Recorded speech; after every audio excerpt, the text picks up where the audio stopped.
我準備同佢求婚。恭喜晒喎！我哋求婚嘅時候，你會嚟嘅嗬？咁你想唔想我嚟啊？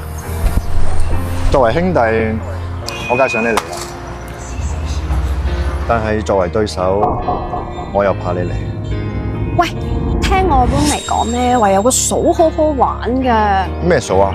有咩做啊？哦，聽講係啲師兄帶啲師妹去睇星星嘅，你哋覺得我一唔一齊去好啊？哦，咁啊，梗係去啦！啲師兄過嚟睇星星都得關人睇你。羅君滿，你咁講咩意思啊？追我嘅人啊，追到去佛得角不如你都係唔好去啦。點解啊？因為我唔想你去啲咁嘅地方咯。你哋驚我早拍拖過你哋啫嘛，係嘛？咩啊？如果我哋要拍，成條街都係啦。你唔應該開名嘅，但係開大名度。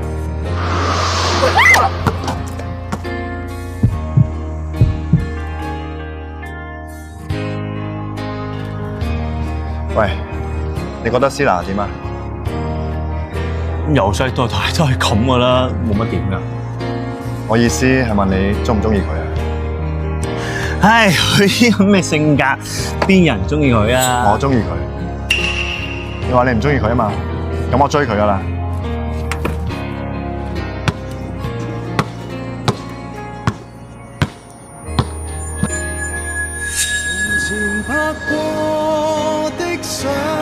你願唔願意嫁俾我？